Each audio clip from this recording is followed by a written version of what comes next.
Walt wanted to kill my dad so many times, and I said, no. My mom won't know what to do without him. Let him be. Your parents knew of this relationship? Nah, I've always been good at keeping secrets. They had no idea he was sleeping at our house 4 nights a week. I would sneak him in through the back. I would take the screen off after everybody went to sleep. He would come, park his bike on the side of the car. He never drove a car, he always rode a bike. Park his bike on the side of the house, sneak around, jump over the fence, come through the back window, and then just come into the room. And then he would have to be gone by 4 o'clock because Dad was up by no later than 4:45, so. You had your own room? Yeah, I lived downstairs at the time and they were upstairs, so. I never told anybody about that. I'm curious, how would you describe what your teachers would say, what kind of student you were? Difficult and brilliant. I've always been smarter than my teachers. I've always let them know it. Got suspended a lot because of it. My father always said, don't ever let nobody that's dumber than you think they smarter than you. So anyway, my 8th grade graduation, on the day of my graduation, my mom, she never asked me where I got my money from. I always had money. Walt always gave me money. Walt would give me like 2 stacks a month to get my hair done, go shopping, do whatever I want. So on my 8th grade graduation, because I was valedictorian, all these trucks just showed up at my house. Since I wasn't allowed to celebrate with the rest of my class and I had to ride with my parents and ride back home with my parents, and I couldn't go out to dinner and I couldn't ride in the limo even though I raised the money to get the limo, Walt just sent trucks. First came a truck with flowers. 6 dozen red, white, and purple roses. 6 dozen. Then came the truck, and it was all of this candy and teddy bears and balloons.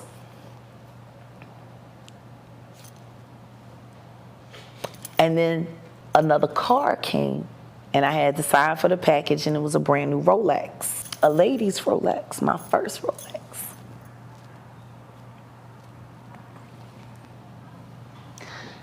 I was floored. I came back from getting my hair done, and I had my layered stacks and my asymmetrical cut, and my boyfriend showered me.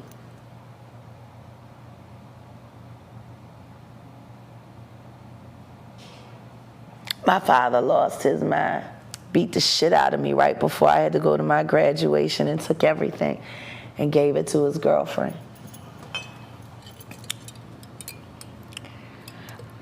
I got a typewriter as my graduation gift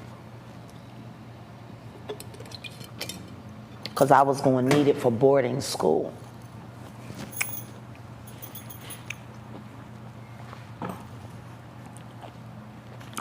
Did he send you to boarding school? Yeah, I had a full scholarship.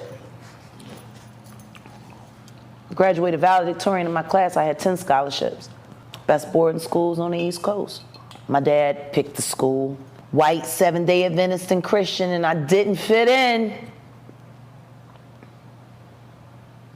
So I started running away with one of my roommates on the weekends because it was up in North Jersey by the Delaware Water Gap. So we was only 45 minutes outside of Manhattan and a half an hour away from Brick City, from Plainfield.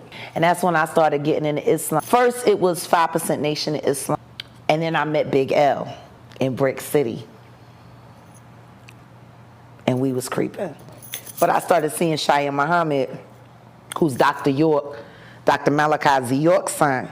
I'm trying to remember if he was in the 70s or the 90s. Either he was the 75th son or the 90-something son. But he was very important to his father. And I was promised to him. But that was after.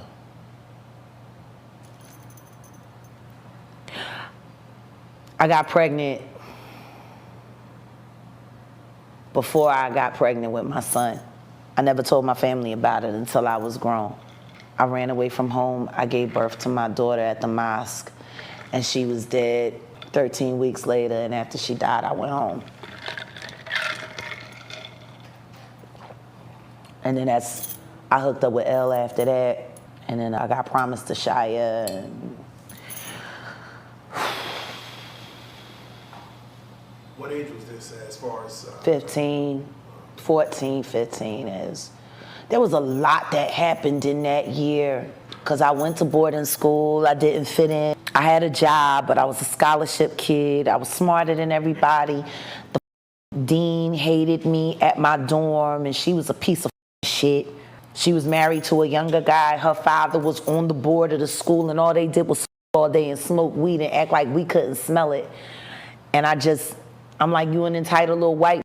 This nepotism shit is going too. You're not fit to be the dorm mother for teenage girls. You act like one yourself.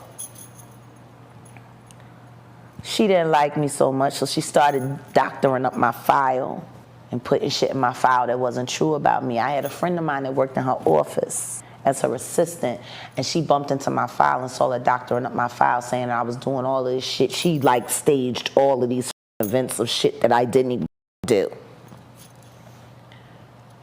I could have probably handled it differently. The next day we had a dorm meeting. I wasn't speaking. She insisted that I speak. I told her, you don't want me to speak because you don't want to hear what I got to say about you. And she said, well, I'll just write this in your file. I was like the rest of the fiction you wrote in my file? How do you know what's in your file? I said, bitch, because I broke into your office and I read it last night. And she said, oh, well, I'm writing you up for that. I was like, you know what, let me give you something to really write up.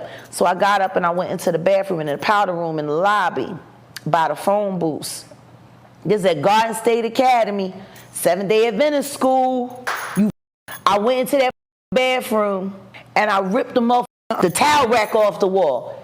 And I came back out there in front of everybody. Real life. If this ain't real life, it ain't real life. Just ain't real. Real life street stars. Know what time